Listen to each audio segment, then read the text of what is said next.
교회 역사를 연구해 보면, 또 성경 역사를 연구해 보면, 이 단체나 특별히 교회는 어떤 정확한 패턴을 따릅니다. 첫 번째 패턴이 뭐냐면 핍박기, 박해기예요. 기독교가 이제 성령 강림을 통해서 출발할 당시에 기적과 표적과 능력도 많았지만 상상을 초월한 핍박과 박해 어려움이 있었습니다. 그러나 그런 대신에 그런 때는 가짜 성직자가 거의 없어요. 사꾼 성직자가 없어요. 그때는 진실한 성직자가 있습니다. 또 이단과 이설이 거의 없고 교회가 연합되어 있고 교회가 정결합니다. 그때를 지나면 부흥기가 와요. 부흥기가 오면은 우선 가짜 성직자가 생깁니다. 직업으로도 굉장히 좋은 자리가 되기 때문에 또 이단과 이설이 많이 생기게 되고 교회의 분쟁과 주도권 다툼이 벌어지는 일이 와집니다. 이것이 이제 세 번째로는 분열과 갈등과 이단과 이설의 공격을 받는 그런 때가 또 옵니다. 그 두 번째, 세 번째 때 그걸 잘 극복하고 잘 승리를 하면 제2의 부흥기가, 전성기가 오는데, 그러지 못하면 교회가 무기력화되거나 교회가 분열되거나 교회가 나눠져서 찢어져서 개척해 나가거나 이런 현상이 생겨지게 됩니다. 또 아울러 교회의 생명은 그리스도의 십자가와 부활과 성령 충만함이지만 동시에 살아있는 교회는 예수님을 말로도 전하고 인격으로도 전하고 삶으로도 전하고 관계로도 전하는 겁니다. 근데 지금 사도행전을 연구해 보면 초대교회 때 선교는 목숨을 거는 선교였어요. 굉장히 불편한 환경, 또 무지한 사람들, 굉장히 심한 핍박과 조롱, 같은 동족인 유대인의 핍박과 조롱, 죽음의 위협, 이루 말할 수 없는 그런 어려움이었는데도 그들은 목숨을 걸고 인생을 걸고 복음을 전했습니다. 근데 우리들은 참 편하게 예수 믿고 있고 핍박도 거의 없고 좀 예수님 얘기하면 인상이 싹 변해서 차갑게 대하는 거 말고는 어려움이 없는데 불구하고 이게 뭐죠? 아파트 문을 두드릴 때 전도 받았습니다 그러면 더 제발 아무도 없어라, 전도 받았습니다 제발 아무도 없어라, 아무 소리 안 나면 아무도 없죠. 의로받고 돌아가는 이런 모습이 참 많습니다. 그러나 또 전도도 문화에 따라 약간 변화는 일어나야 되겠죠. 상담 전도라든지 또 관계 중심 전도라든지 또 위험과 고난을 당했을 때 도와주는 전도라든지 어떤 교통사고가 났을 때에 내가 크게 용서하고 크게 품는다라든지 뭐 여러 가지 좋은 방법이 또 있을 수 있고 사람의 체질마다 또 기질마다 다를 수 있습니다. 오늘은 한번 사도행전 17장에서 사도 바울과 실라와 디모데가 데살로니가 지역에서 전도할 때 어떤 반응이 있었나, 베리아 지역에서 어떤 반응이 있었나, 그리고 아덴, 지금 그리스 아테네 지역에서 어떤 반응이 있었나를 간단히 말씀드리면서, 아테네 지역은 9시 때 말씀을 드렸는데 시간이 모자라기 때문에 오늘은 간단하게 말씀드리고 다음 주일날은 아테네에 대해서만 깊이 있게 다시 전할 수 있도록 그렇게 하겠습니다. 우선 베리아 얘기를 한번 해보자고요. 여기 사도행전 17장 10절 11절을 한번 같이 보겠습니다. 같이 보겠습니다 그러면은 좋게 말할 때 같이 보세요. 사도행전 17장 10절 11절 시작. 밤에 형제들이 곧 바울과 실라를 베리아로 보내니 그들이 이르러 유대인의 희당에 들어가니라. 베리아에 있는 사람들은 데살로니가에 있는 사람들보다 더 너그러워서 간절한 마음으로 말씀을 받고 이것이 그러한가 하여 날마다 성경을 상고함으로 12절까지 그 중에 믿는 사람이 많고 또 헬라의 기부인과 남자가 적지 아니하나. 자, 왜 밤에 형제들이 바울과 실라와 디모데를 급하게 서둘러서 베리아로 보냈을까? 데살로니가 지역에서 복음을 전할 때에 오히려 그 이방인인 헬라인들, 헬라 기부인들, 헬라의 경건한 사람들은 예수복음을 받아들였는데 유대교를 믿고 있는 메시아를 기다린다는 유대인들은 바울과 실라를 핍박하고 조롱하고 또 많은 무리가 따르기가 시기하고 질투하면서 괴롭혔습니다. 그 얘기가 17장 1절부터 9절까지 한번 같이 보겠습니다. 사도행전 17장 1절부터 9절까지를 봅니다. 시작. 그들이 암비볼리와 아볼로니아로 다녀가 데살로니가에 이르니 거기 유대인의 희당이 있는지라 바울이 자기의 관례대로 그들에게로 들어가서 새 안식일에 성경을 가지고 강론하며 뜻을 풀어 그리스도가 해를 받고 죽은 자 가운데서 다시 살아야 할 것을 증언하고 이르되 내가 너에게 전하는 이 예수가 곧 그리스도라 하니 그 중에 어떤 사람 곧 경건한 헬라인의 큰 무리와 적지 않은 기부인도 권함을 받고 바울과 실라를 따르나 그러나 유대인들은 시기하여 저자였던 불량한 사람들 데리고 때를 지어 성을 수동하게 하여 야손의 집에 침입하여 그들을 백성에게 끌어내려고 찾았으나 발견하지 못하며 야손과 몇 형제를 끌고 읍장들 앞으로 가서 소리질러 이르되 천하를 어지럽게 하던 이 사람들이 여기도 이르러매 야손이 그를 맞이하였도다. 이 사람들이 다 가이사의 명을 거역하여 말하되 다른 임금 곧 예수라는 이가 있다 하더이다 하니 무리와 읍장들이 이 말을 듣고 소동하여 야손과 그 나머지 사람들에게 보석금을 받고 놓아 주니라. 바울과 실라와 디모데가 데살로니가라고 하면은 마게도냐 지역의 수도거든요. 당시에 인구가 20만이 넘었으니까 엄청 큰 도시입니다. 당시로는. 지금은 오히려 인구가 줄어서 7만 명 정도가 된다고 그래요. 거기 복음을 전하는데 특별한 일이 없으면 유대인이 희당에 가서 복음을 전합니다. 해당이 복음 전하기도 좋거니와 또 같은 민족이고 메시아를 기다리는 유대인에게 복음을 전하는데 새 안식일이라는 것은 1주, 2주에서 3주 한 21일 동안 3주간 동안 성경을 강론하고 뜻을 풀어 전했다는 것은 뜻을 풀었다는 것은 하늘문을 열어서 하늘의 비밀을 밝혀줬고 또 사람들의 마음의 눈과 영의 길을 열어서 말씀을 깨닫게 해줬고 하나님의 말씀을 이렇게 풀어서 알아듣게 충분히 전했다는 사실인지요. 그래서 예수 그리스도가 왜 메시아인지, 예수가 왜 하나님인지, 왜 십자가에 죽으셨는지, 어떻게 부활했는지, 부활한 예수가 왜 필요한지, 왜 예수가 그리스도인지 전하니까 유대인들은 오히려 거부하고 불편해하고 싫어합니다. 왜냐하면 유대인들은 메시아가 십자가에 죽는다는 게 있을 수 없어요. 유대인들의 신앙 개념, 고정관념이나 그 편견이 이렇게 무서운 겁니다. 메시아는 다윗처럼 왕국을 건설하고 세계를 지배하고 승리해야 되는데 십자가에 죽는 저주를 메시아가 받았다는 것은 있을 수 없는 일이거든요. 그러니까 거부하면서 그 예수의 복음을 받아들이는 경건한 헬라인들, 경건한 헬라인의 큰 무리들, 적지 않은 헬라의 기부인들을 싫어하는 마음도 있겠지만 바울과 실라를 따르는 걸 시기하고 질투하면서 자기들 갖고 안 되니까 불량배들, 깡패들, 이게 종교 깡패, 정치 깡패가 이때부터 원조예요. 불러가지고 바울과 실라와 디모데를 잡아서 재판을 받게 하고 옥에 집어넣으려고 했는데 야손이 지혜롭게, 해당장이던 야손이 지혜롭게 바울과 실라와 디모데를 다른 곳에 숨겼습니다. 그러면서 야손이 해당장이면서도 예수 그리스도를 끝까지 시인하고 부인하지 않고 끝까지 바울과 실라와 디모데를 보호하니까 여기 끌고 갔다는 것은 6절에 끌고 갔다는 것은 개 끌고 가듯 질질질 끌고 갔다는 거예요. 막 때려주면서 욕을 하면서 질질 끌고 가면서 천하를 어지럽게 하고 가이사의 명을 거역해서 가이사가 신이 아니고 예수가 신이라고 하고 하면서 있는 말 없는 말을 다 동원해서 막 비난하고 읍장이 5명 읍장으로 구성되어 있는데 재판장을 끌고 간 겁니다. 근데 여기서 어지럽게 한단 말을 기억하셔야 돼요. 사도 바울이 가는데 막 난리가 났어요.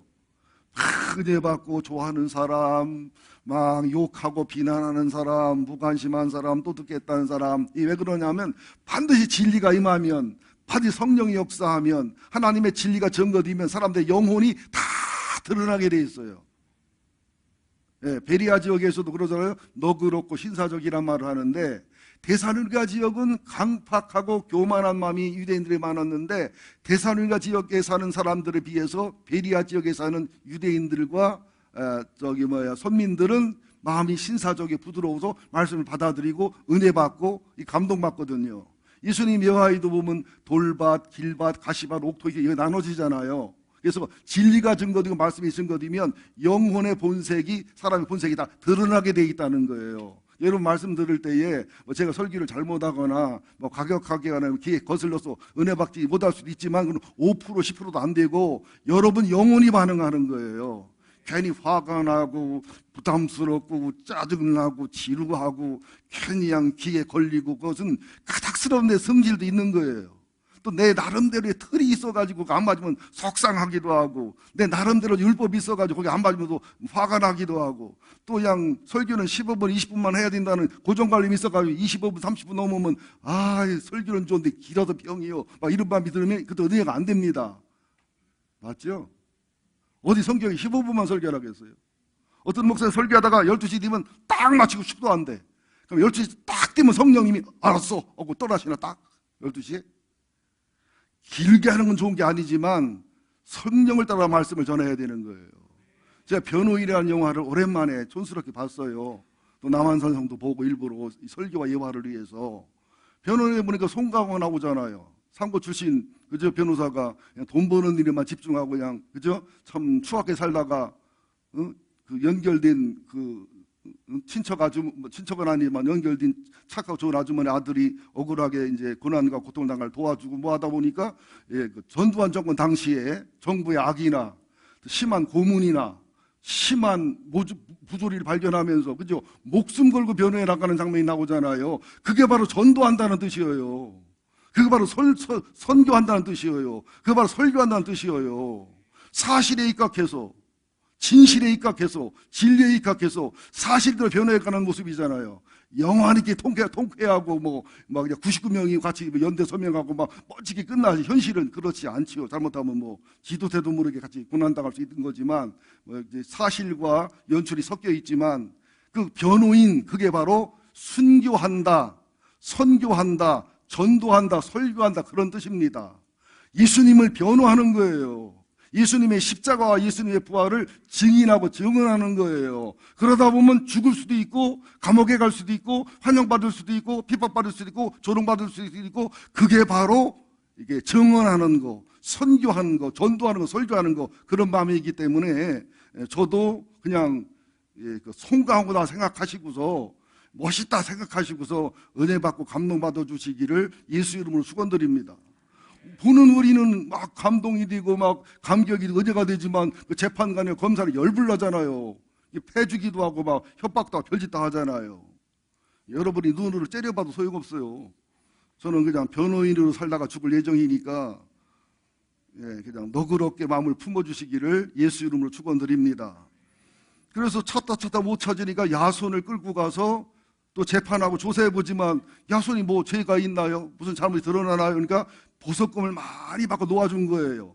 그 밤에 형제들이 더 있다가는 죽을 수도 있으니까 어려움을 당할 수 있으니까 바울과 실라와 디모데를 배 타고서 75km 떨어져 있는 베리아로 보냈는데 베리아는 어디냐 하면은 베르미우스 산기슭에 있는 산골에 있는 작은 도시, 우리나라로 말하면 강원도나 경북 정도의 산골에 있는 작은 도시를 소도시를 말하는데, 근데 거기는 특별히 한 해발 1000m, 800m 넘는 그런 산기슭 도시인데 거기 사람들을 11절에 뭐라고 표시하느냐? 11절 한 번 더 읽습니다. 사도행전 17장 11절 시작. 베리아에 있는 사람들은 데살로니가에 있는 사람들보다 더 너그러워서 간절한 마음으로 말씀을 받고 이것이 그러한가 하여 날마다 성경을 상고함으로, 그냥 마음이 너그러워서 마음이 신사적이어서 마음이 열린 마음이라 하면 좋은데 왜 데살로니가 있는 사람들보다 더 너그럽고 신사적이어서 데살로니가 사람들 기분 나쁘게. 근데 데살로니가 지역은 유대인들은 거의 배척하고 거의 핍박하고 어렵게 했거든요. 근데 오히려 헬라 기브인들은 예수를 믿고 예수를 사랑했기 때문에 불가별 비교법을 써서 비교한 겁니다. 그 사람에 비해서 베리아에 있는 유대인들은, 베리아에 있는 디아스포라들은, 베리아에 있는 헬라인들과 기브인들은 더 너그러워서, 더 너그럽단 말이 옛날 성경에는 더 신사적이어서 이렇게 써 있어요. 이것을 좀 더 풀어주면 더 너그러워서, 더 신사적이어서, 더 열린 마음이어서, 더 부드러운 마음이어서, 더 좋은 오토밭이어서, 더 말씀을 사모하는 마음이어서 이런 뜻입니다. NIV 성경에 보면 more noble 캐릭터 된 데살로니가, 그러니까 데살로니가 사람보다 노블, 그죠? 그 캐릭터, 성품이 고결하고 신분이 고결하고 가문이 고결하고 피가 고결하고 태어난 것이 고결하고, 이것은 귀족이라는 뜻이 아니라 영혼의 상태가, 인격의 상태가, 사람의 됨됨이, 그 캐릭터가 노블하다, 그런 뜻이에요. 그러니까 여러분들의 영혼과 여러분들의 인격과 여러분의 됨됨이가 정말 노블한지 노블하지 않은지를 아는 방법은 말씀이 증거될 때, 예배 시간에 하나님 말씀에 반응할 때 내 마음이 돌밭으로 작용하느냐, 가시밭으로 작용하느냐, 길바닥으로 반응하느냐, 옥토로 반응하되 30이냐 60이냐 100이냐에 따라서 여러분이 노블하냐 노블하지 않느냐, 젠틀하냐 젠틀하지 않느냐가 하나님 앞에 증명된다는 거예요. 그 모습이 하늘나라 갔을 때 영원한 내 모습입니다. 지금 여기서 노블하고 여기서 젠틀한 모습은 육신을 가지고 있는 동안이에요. 죽음을 넘어서 하나님 앞에 섰을 때는 영혼의 노블함이, 영혼의 젠틀함이, 영혼의 천박함이 그대로 드러나는 거예요. 여기서는 육신만 보이잖아요. 마음은 추측하잖아요. 정신도 추측하고 영혼도 추측하잖아요. 하늘나라 가면은요, 몸도 마음도 정신도 영혼도 그대로 보여지는, 여기는 꿈이에요. 희미한 곳이에요. 하늘나라는 진짜 현실이고 참 진실의 그 세계입니다. 그러니까 여러분들, 우리는 꿈꾸고 있다 생각하시면 돼. 우리가 죽을 때 슬프게 죽지 마세요. 꿈 깬다고 생각하시면 돼. 근데 나이가 먹으니까 꿈이 꿈인 걸 알면서 꿈을 꿀 때 있더라고. 우리 기독교인들은 왜 수준인 사람이냐? 이게 현실에 살고 삶을 열심히 살지만, 이거 꿈이야를 알고서 사는 사람하고 이게 다라고 알고 사는 사람은 달라요. 꿈에 막 죽어요. 근데 뭐 꿈인 줄 아는 사람은 꿈에 죽여. 뭐 깨면 될 텐데 뭐 죽지 뭐 하고 죽으면 깨면 현실이잖아.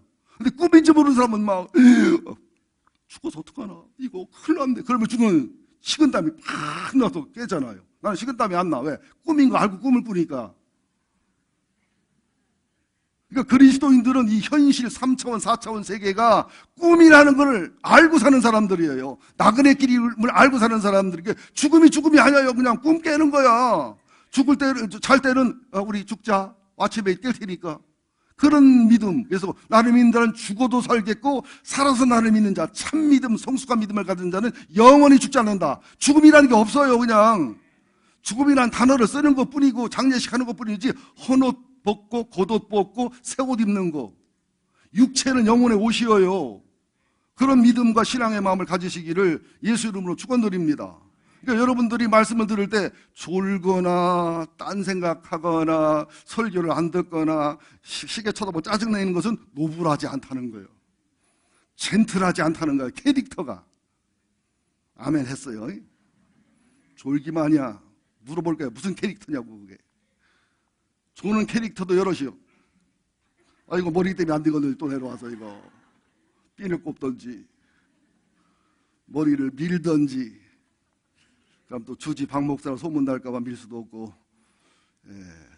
자, 간절한 마음으로 말씀을 받고 하는데, 이 간절한 마음도 보니까 자발성을 가진 모든 열성으로 복음을 받아들이는, 복음을 최우선 순위에 두고 최고로 소중히 여기는 호의와 사모함과 열정과 열심을 가지고 복음을 받아들이고 말씀을 받아들이는, 말씀에 마음을 열려있는, 말씀을 사모하는, 말씀에 목마르고 말씀에 배고픈 상태.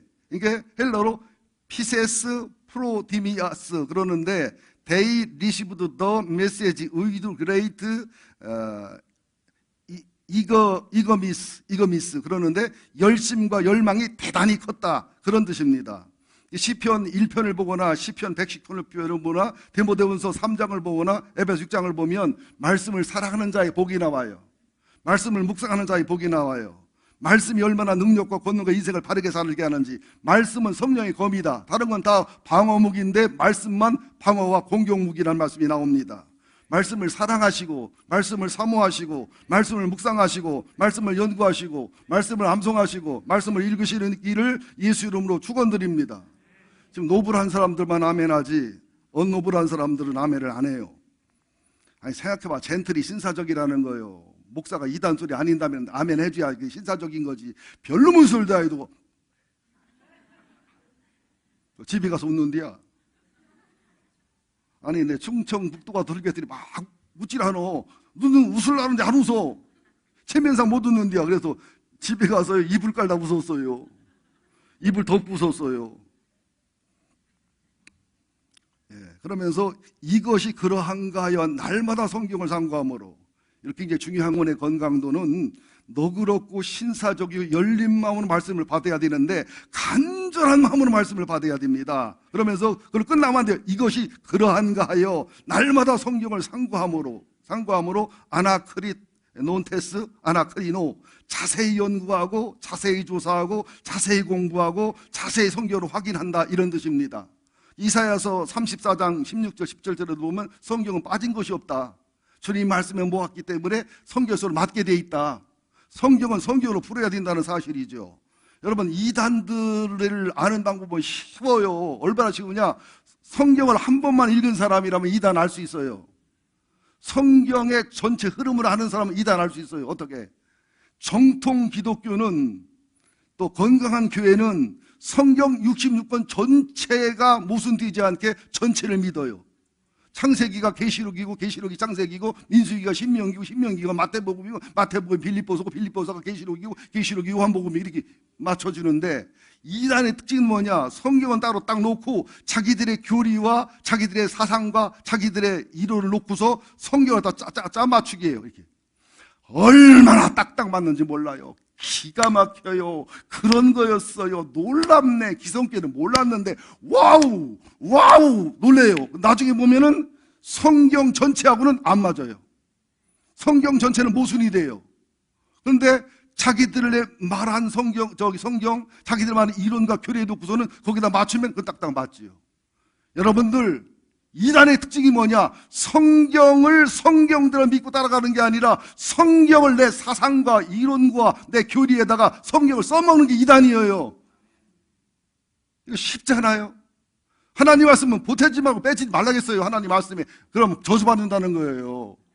정통은 뭐냐? 바른 교회는 뭐냐? 성경 66권을 골고루 전하는 것이고, 성경 66권이 다 연결되어 있는 전체적인 것을 전하는 것이고, 사도신교에 고백한 절대 진리에 목숨을 거는 거예요. 그러나 침례냐 세례냐 하는 상대 진리에는 이럴 수도 있고 저럴 수도 하고 너그러운 마음을 품는 것입니다. 수용하는 것입니다. 그러나 모든 일에는 성령을 따라 사랑으로 은혜로 하는 것이 정통교단이고 정통교회라는 사실을 꼭 기억하시기를 예수 이름으로 축원드립니다. 그리고 정통교회는 사랑이 미지근해요. 이단교회는 사랑이 뜨겁습니다. 왜? 우리가 남이가? 네, 그렇기 때문에 정통교단이 좀 사랑이 뜨겁지 못한 거 이해하세요. 이단은 소수고 핍박받다 보니까 뜨거운 사랑이 있어요. 친정엄마 사랑은 미지근하잖아. 막 새긴 사기꾼 같은 이상한 놈은 아주 사랑이 뜨겁잖아. 얼른 시집가서 시집가봤자 개고생이지. 사랑도 진리가 겸한 사랑이 사랑인 거예요. 여러분들 그 한참 유행했죠. 구원파. 뭐라고 합니까? 여러분들한테 구원 받았냐고. 그럼 찝찝해야 구원 받은 것 같기도 하고 안 받은 것 같기도 하고 죽어봐야 할 것 같기도 하고, 내지는 천당을 가고는 싶은데 못 갈 것 같기도 하고 갈 것 같기도 하고 애매하거든요. 그러면 막 공격해 들어옵니다. 그러면 또 구원받았다 하면 언제 구원받았냐고. 그럼 내가 엄마 뱃속에서 나오는 날, 아, 오늘이 1957년 음력 6월 2일이구나. 그러고 나왔나 내가? 양력으로는 6월 29일이야. 그러고 나왔나? 태어나고 몇 년 지난 후에 엄마가 57년 6월 2일에 태어났다. 어떻게 하다 보니까 호적을 늦게 해서 58년 6월 2일이다. 어? 양력으로는 6월 29일이다. 이렇게 아는 거지. 여러분, 태어나면서부터 자기 생일 알고 태어난 사람. 그렇게는 할 수가 없는 거예요. 그것처럼 구원받았지만, 중생했지만, 바람에 오가는 것처럼 확실히 얘기하기는 애매하지요. 저는 5살, 6살 때 고려 학기를 받았기 때문에 몇 년도라는 말 못하지만, 하여튼 12월 24일 저녁인 건 분명해. 5살, 6살 때. 그때 고려 확신을 갖고, 제가 변함이 없으니까. 여러분들 이 구원론을 함부로 터치하는 것은요 굉장히 조심스러운 거고요. 구원론은 예수의 복음만이 하나님만이 하신다는 사실을 믿으시기를 예수 이름으로 축원드립니다. 그리고 행의로 구원받을 사람 없어요. 절대 예수의 복음과 진리로 구원받는 것이고, 행의는 주님을 사랑해서 따라오는 것이고 은혜를 깨달아 따라오는 것이고 천국 백성이 됐기 때문에 시민권을 따라 살기에 따라오는 것이고 하나님이 기뻐해서 하는 것이고 하나님 슬퍼해서 안 하는 것이고, 이게 건강한 신앙임을 기억하시기를 예수 이름으로 축원드립니다. 그래서 너그러운 마음, 간절한 마음, 그죠? 그리고 이것이 그러한가에 성경을 날마다 연구하고 상고하는 마음, 이게 건강한 신앙임을 기억하셔야 됩니다. 그랬더니 12절 어떤 결과가 왔지요? 그 중에 믿는 사람이 많고 또 헬라의 기브인과 남자가 적지 아니하나, 이렇게 간절한 마음으로 말씀을 받고 또 너그러운 마음으로 말씀을 받고 신사적인 말씀을 받고, 이것이 그러한 거에서 성경을 나눠 상고하고 연구하게 되면 반드시 영혼의 열매가 나타나요. 반드시 하나님이 일하고 성령이 일하셔서 육신의 영혼의 열매, 말씀의 열매, 삶의 열매를 주렁주렁 맺도록 주님이 역사하게 되어 있다는 사실을 믿으시기를 예수 이름으로 축원드립니다. 목사님 중에는 제목설교 좋아하는 분이 있어요. 제목설교 할 수도 있어요. 근데 그것은 어떤 문제점이 있냐면, 제목을 정해놓고 뭘 설교해야 되겠다 구상해놓고 그 맞는 성경을 갖다 붙이는 거예요. 이렇게. 우리 침례교 목사들은 거의 강해설교를 주로 합니다. 왜? 성경을 읽어놓고 그 성경 속의 진리를 찾아서, 원칙을 찾아서, 성경의 교훈을 찾아서 그 말씀을 우리의 삶에, 우리의 어려움에 적용해서 믿음으로 승리할 수 있고 믿음으로 극복할 수 있고, 그렇게 강해설교를 주로 하는 겁니다. 그러나 제목설교도 제대로 하면은 유익과 은혜가 될 수도 있지만 그런 부담이 있다는 것도 참조로 아시기를 부탁을 드립니다. 그러면 이렇게 성경을, 하나님 말씀을 너그럽게 받아들이고 간절한 마음으로 받아들이고 날마다 상고해서 열매를 맺는 굉장히 좋은 본보기, 좋은 모델링을 간단하게만 소개할게요. 저희 교회가 지금 매일 성경 큐티를 하지요. 매일 성경. 제가 지금 오늘 설교도 매일 성경 본문에 있는 거 설교하는 겁니다. 금요일날, 수요일날, 주일날 새벽에도 그렇거든요. 이게 영아 유치부부터 작년부까지 다 매일 성경을 쓰고 있습니다. 그 성경을 사서 보시면 1년에 27,000원이에요. 없으면 내가 빌려주거나 꿔줄 수도 있고 드릴 수도 있고요. 그리고 거기에 보면 매일 읽을 성경하고 매일 읽을 성경에 설명이 나와 있어요. 쉽게. 큐티도 쉬워요. 그리고 더 알기 원하면 목회자들이 보는 큰 책이 하나 있어요. 좀 약간 비싸지만 그걸 사서 보시면 원어에 대해서, 성경 주석에 대해서, 설교에 대해서 쭉 나와 있기 때문에 그거 매일 성경 하나 보고 그거 읽으시면은요, 제 설교 들을 때 쉽고 재미있고 은혜롭고 감동적이고 제 설교가 얼마나 탁월하고 좋은 설교인지를 그때 알 수 있어요. 12시 가까우면 본벽이 나오니까 이해하시고. 네. 자, 그래서 매일 성경을 통해서 매일 큐티가 필요한 이유가 몇 가지가 있어요. 매일 성경을 활용하는 방법인데, 성도는 매 순간 하나님하고 동행해야 행복하고 편안해요. 하나님하고 교제하도록 만들어졌어요. 하나님하고 친밀해 행복하도록 만들어졌어요. 예수님하고 친밀하게 지내야 10차원의 영혼을 가진 사람들이 3차원, 4차원의 공허함과 애로움을 넘어서 하나님으로부터 오는 참된 영양분과 참사랑을 누리게 되어 있습니다. 인간은 아무리 잘 먹고 잘 살아도 애롭고 고독하고 공허하고 혼란스러운 존재예요. 하나님, 예수님, 성령님 말씀으로 채워야 되는 존재, 안드로포프예요. 안드로포프. 머리를 하늘로 둔 존재. 하나님을 알아야 나를 아는 존재. 하나님이 열려야 인생이 열리는 존재. 하나님과 친해야 삶이 행복한 존재. 여러분, 짐승 중에서 평생토록 하늘을 한 번도 못 보는 짐승, 이게 맞추시는 분 있으면 제 이름 대고서 오늘 엘린 카페 가서 커피 드시면 되겠습니다. 한 분만. 저기 도광희 집사님. 왜 돼지예요? 본인 돼지요? 왜 돼지야? 이유는 모르겠어? 커피 반잔. 자, 돼지는 맞아요. 왜? 돼지는 목뼈 구조가 15도 이상을 못 들어요. 20도만 들으면 개지랄하는 게 아니라 돼지지랄을 해. 20도 들으면. 30도 들으면 개지랄을 해. 50도 들으면 부러져 목이. 돼지는 목뼈 자체가 15도만 들려있기 때문에 평생 하늘을 못 봅니다. 이게 돼지예요. 우리가 땅만 보고 세상만 보고 살아가면 돼지 사촌이요. 사람만 서 있잖아요. 사람은 하늘을 보는 존재잖아요. 이게 안드로포프예요. 하나님을 사랑해야 행복하도록 만들어졌다니까, 여러분들. 성령과 말씀으로 채워야 만족하도록 만들어졌다니까요. 예수가 아니고 성령이 아니고 하늘의 것이 아니면 우리는 10차원의 영혼을 갖고 있기 때문에 이 세상은 3차원, 4차원이야 채워질 수가 없다니까요. 여러분 20살, 30살, 40살인데 지금도 장난감 갖고 놀고 레고 갖고 놀고 그 엄마가 옮겨놓으면 막 울고불고 그게 정상이요? 저능하지? 그러니까 하늘로 살아야 정상적인 사람이지 땅으로 만족하고 사는 것은 영적인 전능하다. 기분 나쁘면 전능하야 그 사람이. 그 다음에 성도는 하나님과 원수가 돼 담이 막혔는데 예수의 십자가와 예수의 부활로 그 중재가 되고 중보가 됐기 때문에 하나님과 교제하는 그 선이 연결이 됐기 때문에 전화선 연결되고 전선 연결이 됐기 때문에 연결된 전선과 전화선을 통해서 하나님과 대화하고 하나님과 교제하고 하나님과 친밀하고 하나님 좋게 지내는 것을 즐기며 이루며 살아야 됩니다. 또 세 번째는 성도들은 이 경건의 시간을 통해서 큐티를 통해서 찬송하고 기도하고 성경 암송 묵상을 통해서 또 적용 기도를 통해서 하나님의 인도를 받고 하나님의 의로를 받고 하나님의 교훈을 받고 하나님 앞에 회개하고 하나님 앞에 치유받고 영혼의 영양분을 보충하고 하나님의 깨달음을 받게 돼 있고 하나님으로 나를 보게 돼 있고 하나님을 보고 나를 보게 돼 있고 하나님을 사랑해서 나를 사랑하고 하나님 사랑 너를 사랑하고 하나님 사랑해서 모두를 사랑하는 참된 성도의 길을 걷게 돼 있습니다.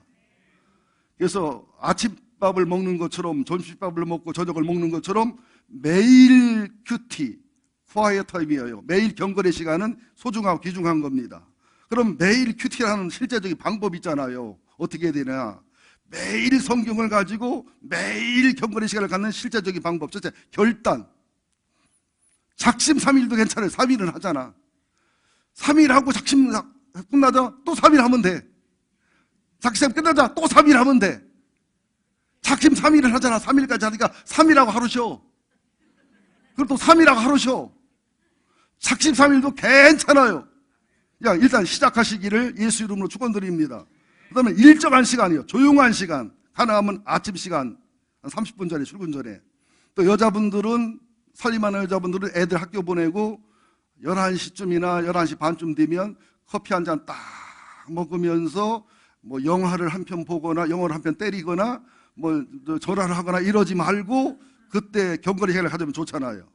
아니면 밤 10시나 11시 애들이 일찍 잘 때 한 30분이나 15분만 해도 할 수 있거든요. 그때 전화 코드 빼놓고 스마트폰 끄고서 방해되지 않는 조용한 장소.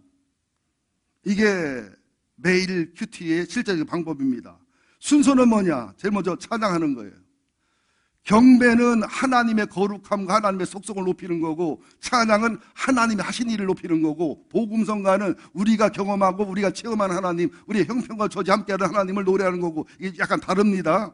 찬양을 하고 그 다음에는 기도를 해서 성령님의 도와주심과 깨달음의 영을 부어달라 기도합니다. 그 다음에 매일 성경을 읽으면서 옆에 있는 해설서를 읽으면 쉽게 이해가 되고 또 필요한 분은 더 큰 책을 사서 읽고 연구하면 설교가 나오고 원어까지 나오게 돼 있고요. 더 필요하면 주석을 사서 같이 보시면 그 다음에 신학교 가야 되겠지요. 그 다음에 이제 이걸 갖고 묵상하고 이걸 갖고 암송하고 이걸 갖고 적용하고 그래서 하나님이 싫어하는 일, 하나님이 기뻐하는 일, 하나님이 인도하는 일, 하나님이 가르치는 일 이걸 제대로 하다 보면 영적인 분별력과 지혜가 생기면서 민감할 때 민감하고 둔감할 때 둔감한 영적인 이상한 비밀이 생깁니다. 무슨 말이냐? 하나님 말씀을 들을 때 옛날에는 그냥 겉들었는데 자세히 들려. 깊이 들려. 깨달아져. 아, 이건 하지, 이건 하지 말지, 이건 적용하지. 민감해지는데 누가 이쁜 옷을 입고 오면 둔감해져. 이뻤거나 말았거나. 또 누가 나보다 더 사랑받거나 존경받아도 둔감해. 사랑받아도 사랑받는 건데 뭐. 근데 이게 큐티가 안 되거나 영으로 성령 충만하지 못하거나 말씀으로 충만하지 못하거나 영적으로 건강하지 못하면 누가 이쁜 옷만 입고 오면 얼마짜리요? 남대문표요? 동대문표요? 민감해져요. 또 목사님이 누구를 쳐다보면 내 목사님 기분 나쁠 때 설교할 때 최연주를 3번 쳐다보는 한 번 쳐다보는 거 이거 시관졌어. 민감해지는 거야. 남이 칭찬받고 존경받으면 아주 화가 나고 속이 상해 민감해지는 거야. 제 말 맞습니까? 안 맞습니까? 영혼이 건강하면 민감할 건 민감하고 둔감할 건 둔감해야 돼요. 우리는 가만히 보면 둔감할 건 민감해. 민감할 건 또 둔감해. 이런 현상이 일어나면서 영혼의 체질 개선이 일어납니다. 가문의 체질 개선이 일어납니다. 인생이 변화됩니다. 그러면서 하나님의 음성이 세밀하게 들리기 시작해요. 성령의 인도가 분별이 잘 돼요. 하나님이 싫어하는 것이 보여지고, 하나님이 좋아하는 것이 보여지고, 하나님이 괴로워하는 게 보여지고, 하나님이 슬픈 게 보여지고, 목사의 마음이 느껴지고, 목사의 마음이 보여집니다. 어느 날부터. 그러면서 부모의 마음이 보여지고, 남편의 마음이 보여지고, 하나님의 마음이 느껴지고, 성령의 마음이 느껴지면서 이제 마음과 생각과 이게 희로애락이 하나님을 따라, 목회자를 따라, 바른 사람을 따라 움직이게 되어 있다는 사실이죠. 이래도 안 하면 영적 전응하라는 소리를 하고 싶어요. 이 설교 듣고 하면 영적 젠틀맨, 영적인 노블한 사람이라는 사실을 아시면 되겠습니다. 노블이 뭐요? 노블 카운티? 그 노블 카운티 맞아요. 거기도 고귀한 사람만 오는 데가 노블 카운티요. 비싸잖아. 그러니까. 그러면서 가장 더 좋은 방법은 이런 매일 성경을 하면서, 매일 큐티를 하면서, 기도와 묵상하면서 민감한 영적인 인도와 감동을 따라서 영적 일기를 쓰는 거예요. 이걸 쓰면 어떤 현상이 오냐면 24시간 주님에게 주목하는 훈련이 돼요. 24시간. 밥을 먹으면서도, 빨래를 하면서도, 잠을 자면서도, 꿈을 꾸면서도, 전화통화를 하면서도, TV를 보면서도 계속 주님을 묵상하는 훈련이 되고, 주님을 생각하는 훈련이 되면 그때부터 영혼에 엄청난 비밀이 이루어집니다. 평화가 오지요. 알 수 없는 영적인 능력이 생기지요. 같은 말인데도 막 힘이 생기지요. 내 아들, 딸에게 좋은 일이 막 생겨버리지요. 우리 신랑이 막 진급하거나 좋은 일이 생겨버리지요. 아니면 속되는 신랑 하나님이 투드럽해가지고 내가 표시한, 기도한 거 모르게 투드럽해서 꼼짝 못하게 만들어 놓지요. 하나님이 내 편인 것을 증명해 줍니다. 이래도 아니면 영적 전응하여. 이래도 안 하면. 여러분, 하나님을 내 편 만들어야 돼요. 내가 하나님 편이 돼야 돼요. 그 방법은 큐티밖에 없어요. 큐티를 해서 순종하고 복종하고 영혼이 민감해져가지고 하나님 기뻐하는 것을 하는 거예요. 슬퍼하는 건 안 하는 거예요. 이게 믿음의 비밀이고 신앙의 비밀입니다. 이야, 그러면은요, 하루하루가 달라집니다. 주와 같이 길 가는 것 즐거운 일 아닌가. 에녹이 주님과 평생토록 어떻게 했더라? 동행했더라. 우리도 동행하잖아요. 하나만 물어보고 마무리할게요. 이제 그 아덴 얘기는 다음 주 할게요. 그냥 아테네 그거 얘기다 12시 반 넘으면 또 입 대빨 나올 테니까 다음 주 하고서. 여러분 솔직히 말해, 예수님이 여러분들의 주인이요, 여러분의 손님이요? 주인이요? 한번 물어볼게요. 그럼 내가 부흥회를 많이 다녔잖아요. 국내 부흥회, 애국 부흥회 엄청 다녔지요. 제가 지금 생각하니까 좀 바람났었나 봐. 목회나 잘하지 못하게 부흥회 나갔나 몰라. 내가 그냥 가면 오빠 하니까 그래 돌아갔나 봐. 사례비도 다 주고 오면서, 선교사 모임에는 1,500만 원씩 갖다 주고 오면서 그걸 왜 땡겼는지 생각하면 약간 바람이 났었나 본데, 앞으로 절대 바람 안 나고 여러분만 사랑할게요. 일편단심. 부흥회 가면요, 호텔로 안 모시고 굉장히 좋은 집 모시는 사람들이 있습니다. 미국 서부에서 잘 사는 사람들은요, 길 잊어버려. 그 집에 들어갔다가 하도 커가지고 내 집처럼 쓰라고, 내 집처럼 쓰라고 그래요. 그러면 그 말대로 내 집처럼 써보가? 안방도 가보고 딸내 방도 가보고 다 댕겨보면 담임 목사 전화할 거예요. 나와 호텔로 가시지요. 말이 내 집처럼이지 내 집처럼 쓸 수가 없어요. 옛날에 스마트폰 없을 때는 전화를 한번 써도 허락 맞고, 그죠? 말씀드리고 쓰죠. 그러면 목사님 내 집처럼 쓰시라니까 그러신다고. 그럼 내가 화낼 거라고. 목사님 그냥 내 집처럼 쓰시라. 그러면 저기 애국으로 전화 한 30통 써볼까? 가만히 있나? 말로는 내 집처럼인데 실제는 뭐요? 손님처럼이에요. 예수님이 분명히 내 주인이라고 그래. 우리가 분명히 예수님이 나의 모든 것이라고 그래 분명히. 그런데 그 예수님 여러분 집에 가면 주인이요 손님이요, 주인이요 손님이요. 손님만 해도 괜찮은 교인들이요, 예수님 놓고서 막 대판 부부가 싸우고 막 난리를 치면 예수님은 오강 들고 옆에 서 있어요. 그런지 얼마나 많은 줄 알아요? 우리가 예수를 이렇게 믿습니다. 주님 사랑한다고 그러죠. 우리 혜인이 지우가 나한테 뭐라고 말하는 줄 알아요? 할아버지 진돌이하고 진순이 의해서 죽어줄 수 있어? 내가 배를 해서 왜 죽냐? 그랬더니 지돌은 진돌이 진순이를 위해서 죽어줄 수 있대. 그리고 진돌이 진순이를 할 수 있으면 개똥도 먹을 수 있대. 그래서 얘들이 미쳤나 왜 그러지? 이러면서 나는 니들이 산다면 니들 똥도 먹고 니들 커피도 마시고 하루에 대충 죽어줄 수 있지만 진돌이 진수한 못해. 개니까 개들은 개니까. 이쁘고 사랑스럽잖아. 이쁘고 사랑스러워도 개지. 그러면 서로는 막 진돌이 진술이가 남매인데 엄청 싸워요. 진돗개라고 하면 물으면 안 놔. 때려도 안 놓고 막 패도 안 놓고 때리라 패나 꼬집어도 안 놓고 와 막 싸우니까 혜인이 시호가 할아버지 남매잖아? 남매지. 그러니까 우리 같네. 하여튼 진돗개가 지금 교훈을 얼마나 많이 주나 몰라요. 하루는 지 할머니가 말 안 듣고 속썩이면 혜인이는 진돌이 집에 가서 들어가 살고 지호는 진순이 집에 가 살아. 그랬더니 혜인이가 할머니 사는 건 괜찮은데 사려 먹는 건 좀 그렇다. 사람 사는데 반찬만 제대로 좀 가 살겄디야. 여러분 우리가 어떤 때는 애완용개보다 주님을 덜 사랑할 때 있어요. 혜인이 지우랑 통화만 하면 계속 진돌이 진술이 소리고 차 타고 어디 가면 진돌이 신순이 소리라고 해서 하루는 얘들아 개소리 좀 그만해라. 우리가 사랑하면 24시간 생각나야 한다요. 소중하면 생각나야 한다요. 우리가 매일 성경 읽으셔야 됩니다. 공예배를 사무에 찾아오셔야 됩니다. 기도하셔야 됩니다. 성경 읽고 암송하고 묵상하고 연구하고 적용해서 베리아 지역에 이런 열매를 맺으셔야 돼요. 엄청나게 부흥하잖아요. 엄청난 유대인들이 돌아오고 믿고 엄청난 헬라인들 기분이 예수 믿고 부흥이 이루어지고 그러잖아요. 그러니까 또 데살로니가 쫓아와서 또 핍박을 하고 불량을 두고 또 패주고 막 난리를 치니까 아테네로 가서 아테네에서 복음을 전하는 거예요. 아테네긴 다음 주 기대하시라 개봉받고. 아테네 철학의 도시잖아요. 변론하고 분쟁하고 막 철학 얘기, 막 종교 얘기, 막 신 얘기, 비너스, 바카스, 막 그냥 뭐 마르샤, 뭐 이런 그냥 뭐 이런 얘기 할 테니까 다음 주 재밌을 거예요. 주정 빨리 보내고 주일날 이른 아침에 올라오셔서 파스가 에피쿠로네스라든지 스토아라든지 철학과 신학과 종교 얘기를 들으셔서 수준 있는 날이 되시기를 예수 이름으로 축원드립니다. 우리 기도하겠습니다. 하나님, 데살로니가 지역의 반응이 달랐고 베리아 사람들의 반응이 달랐고 아테네 사람의 반응이 달랐습니다. 나는 데살로니가 지역 사람들의 강팍하고 교만한 반응입니까? 아니면 아덴 지역의 철학과 이론과 내 지식과 내 편견과 내 학문의 반응입니까? 아니면 베리아 사람처럼 너그럽고 신사적인 마음의 밭을 가지고 간절한 마음의 말씀을 받으며 이것이 그러한가 날마다 성경을 상고함으로 전도의 열매, 성령의 열매, 축복의 열매를 많이 맺는 사람입니까? 우리는 매일 성경을 가지고 큐티할 수 있는 이유가 있습니다. 주님과 교제에 행복합니다. 주님과 교제의 인도와 의와 보호와 영향물을 받을 수 있습니다.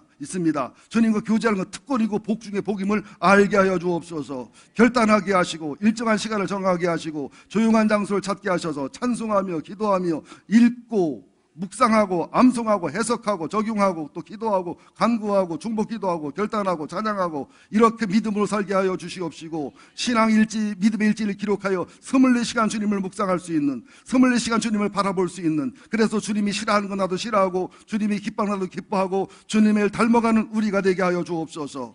민감할 것 민감하고 둔감할 것 둔감하는 영적인 지혜만 가지면 우리는 행복할 수 있고 편안할 수 있고 화내고 성질 낼 것도 없고 어려울 것도 없음을 압니다. 주님 우리를 도와주셔서 민감할 걸 민감하게 하여 주옵소서. 둔감할 걸 둔감하게 하여 주옵소서. 베리아 사람들의 너그러운 영혼, 신사적인 영혼을 우리 교회에 허락해 주셔서 거룩한 부흥, 폭발적인 부흥, 건강한 부흥, 참된 부흥을 이제는 허락하여 주시옵소서. 예수님의 이름으로 기도합니다.